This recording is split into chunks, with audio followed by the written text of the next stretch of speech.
Assalamualaikum warahmatullahi wabarakatuh.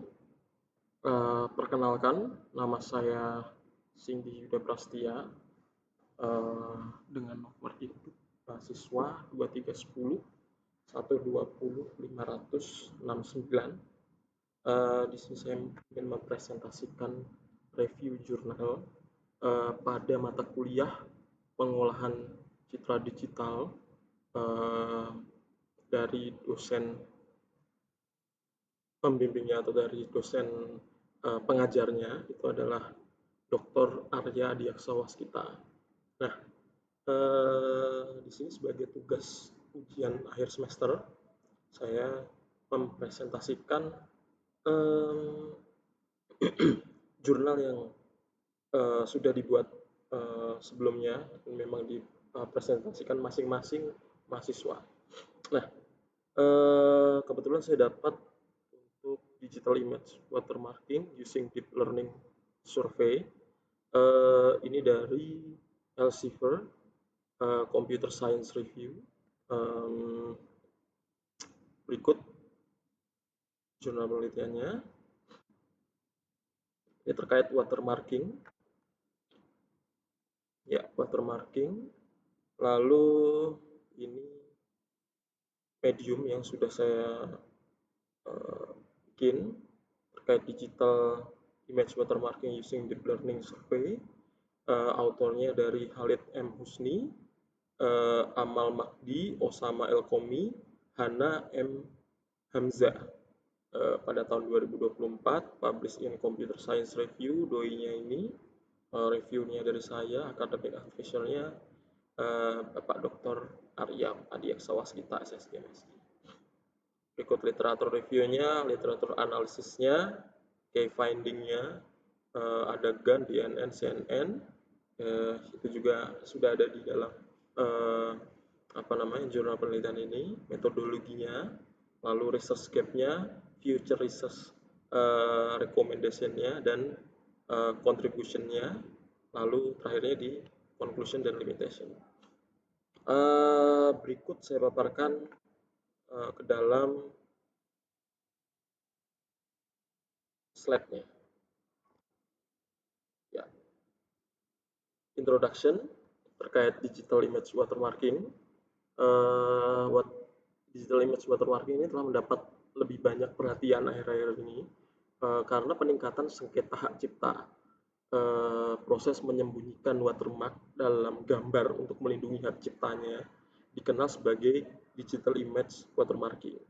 Nah, digital image watermarking ini mempunyai dua proses, yaitu domain spasial dan domain frekuensi. Nah, teknik-teknik pada domain spasial meliputi patchwork korelasi, split sheet spectrum, dan LSB atau least significant bit. Nah, sebaliknya, jika pixel gambar dikonversi ke koefisien frekuensi dalam domain frekuensi dan kemudian diubah, watermark dapat dikategorikan sebagai visible atau invisible. Watermark visible ini jelas dan timbul pada media cover. Jadi kalau selama kita lihat digital image watermarking atau watermark pada gambar-gambar itu biasanya ada yang watermarknya timbul, yaitu ada di depan gambar gitu kan, pada media cover. Ini jelas tempatnya akan terbatas dan memungkinkan identifikasi visual. Sedangkan yang invisible itu menyematkan data secara tersembunyi. Ini bisa juga disebut dalam steganografi, gitu kan. Jadi ini salah satu hal lah, bisa disematkan data tersebut, atau saya watermark itu kan mengikuti hak ciptanya, itu bisa kita taruh di belakang covernya gitu. Jadi seolah-olah tidak nampak, tapi setelah kita telaah atau kita stegano, pakai stegano analysis atau segala macam, itu bisa dicek bahwa itu keabsahannya adalah milik pemiliknya. Nah, metode watermarking invisible ini dikategorikan menjadi robust watermarking, fragile, dan semi-fragile. Nah, ini apa saja bedanya? watermarking robust itu melindungi hak cipta dan mengidentifikasi kepemilikan karena dirancang untuk menahan upaya menghapus dan menghancurkan tanda, gitu kan. Nah, untuk fragile itu modifikasi kecil dengan dapat mempengaruhi watermark. Lalu semi fragile itu melindungi data tersembunyi dari serangan yang disengaja dengan membuatnya rentan terhadap serangan berbahaya. Ini salah satu kategori-kategorinya. Lalu lanjutnya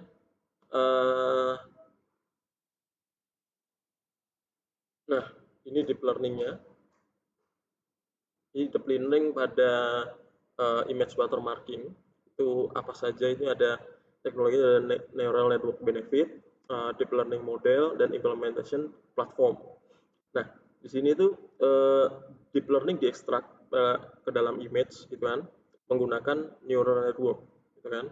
Lalu di deep learning model itu ada beberapa macam model yang eksis di dalam watermarking, yaitu Generative Adversarial Network atau GAN, lalu Deep Neural Network (DNN), dan Convolutional Neural Network atau CNN.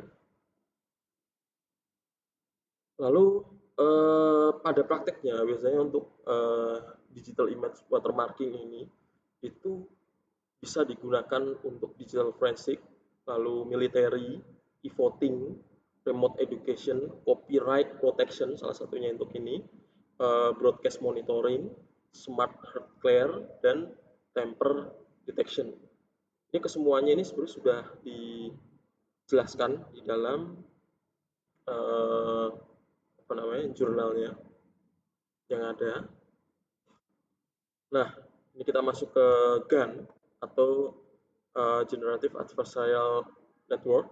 Nah, GAN ini adalah jenis kerangka pembelajaran mesin yang terdiri dari generator dan diskriminator. Generator dilatih untuk menghasilkan sampel yang menyerupai set data pelatihan.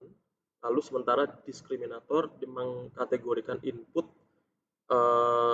sebagai asli atau palsu. Nah, metode deep learning lainnya itu ada RNN, BPNN atau Fuzzy Back Propagation Neural Network, GRNN atau Generalized Regression Neural Network yang juga digunakan dalam aplikasi watermarking gambar. Nah, lanjutannya adalah DNN. DNN itu Deep Neural Network, itu jaringan saraf dengan kompleksitas tertentu mirip dengan jaringan saraf yang bertumpuk yang memiliki beberapa lapisan, biasanya 2 atau lebih input output dan setidaknya satu lapisan tersembunyi yang terletak di antara input dan output itu DNN. Lalu ada lagi CNN atau Convolutional Neural Network. Lanjut di sini. Ini bentuk ekstraksinya dan klasifikasinya. CNN ini arsitektur jaringan saraf deep learning yang menangani struktur data seperti grid, ya kan, yang ditemukan dalam gambar. CNN ini sangat cocok untuk analisis gambar dan telah digunakan dalam banyak konteks seperti pengenalan objek dan klasifikasi gambar. Nah, dari semua model deep learning digunakan dalam watermarking gambar antaranya GAN, DNN, dan CNN. CNN adalah yang paling umum digunakan karena kemampuannya yang unggul dalam ekstraksi, fitur, dan pemrosesan gambar. Penelitian menunjukkan peningkatan minat dalam penggunaan deep learning untuk watermarking gambar dalam beberapa tahun terakhir. Nah, ini CNN application watermarkingnya.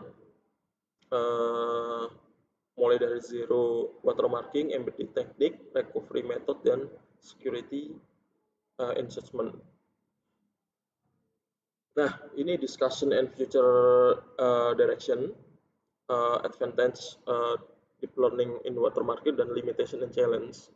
Jadi ada future watermarkingnya lah. Oke, sebentar. Nah, dalam discussion atau future direction ini ada keuntungan dan kerugiannya atau limitasi dan keuntungan dari deep learning ini. Kita bahas satu-satu dulu untuk yang advantage of deep learning in watermarking, keuntungannya. Ekstraksi fitur otomatis dan menghilangkan kebutuhan intervensi manual.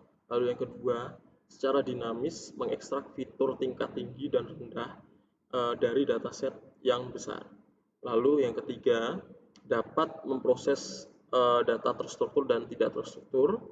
Lalu metode berbasis jaringan saraf yang sama dapat digunakan untuk berbagai aplikasi dan menangani dataset yang besar dan kompleks. Nah, untuk limitasinya itu ada beberapa, yaitu membutuhkan banyak data untuk bekerja lebih baik. Jadi data trennya harus banyak untuk uh, menentukan baik dan tidaknya. Lalu untuk yang kedua, pelatihan model memerlukan lebih banyak sumber daya dan pemrosesan. Karena memang deep learning limitasinya memang di situ. Lalu model deep learning mungkin sulit dipahami dalam konteks black box, gitu kan. Lalu model terlatih atau trendnya itu yang umum digunakan dapat menyebabkan overwriting model. Jadi mungkin saking banyaknya model yang menyerupai itu bisa menyebabkan overwriting model. Lalu ketahanan watermarking bergantung pada jumlah sampel yang digunakan selama pelatihan. Survei ini menyediakan banyak publikasi penelitian inovatif untuk watermarking berbasis deep learning. Jaringan saraf digunakan untuk menyematkan dan menghapus informasi watermark untuk mempertahankan invisibility dan meningkatkan ketahanan terhadap serangan. Maaf.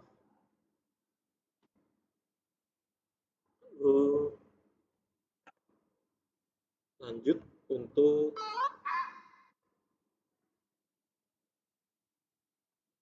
slide-nya. Nah, ini conclusion dan research stand-nya, arah masa depannya.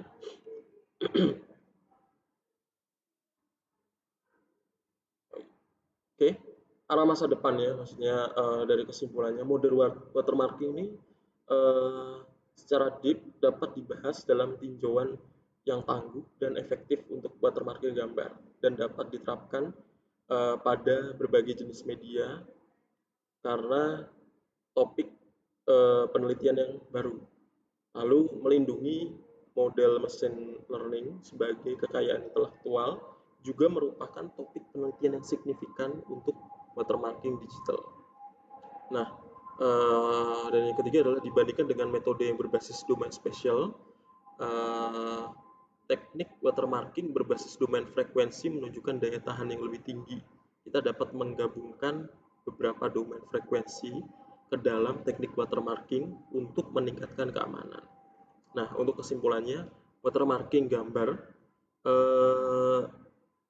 mendapatkan popularitas karena munculnya masalah hak cipta. Beberapa pendekatan watermarking telah dikembangkan untuk meningkatkan kualitas gambar dan ketahanan terhadap berbagai serangan. Deep learning meningkatkan visi komputer dengan menyesuaikan dan mengeneralisasi fitur yang kompleks. Watermarking menggunakan deep learning baru-baru ini menarik minat yang besar karena berbagai aplikasinya yang banyak digunakan dan pengaruh besar terhadap keamanan gambar. Lalu deep learning memungkinkan watermarking gambar adaptif dengan secara dinamis mengekstrak fitur tingkat tinggi dan rendah dari dataset yang besar. Nah, survei ini secara menyeluruh memeriksa berbagai publikasi penelitian terkait watermarking gambar digital dalam lingkungan deep learning. Kami meninjau saya meninjau konsep watermarking ini, langkah-langkah dan pengukuran kinerja dan aplikasinya, serta mengilustrasikan definisi deep learning dan berbagai jenis jaringan saraf. Mungkin saya cukupkan di situ. Terima kasih. Wabillahi taufiq walhidayah. Assalamualaikum warahmatullahi wabarakatuh.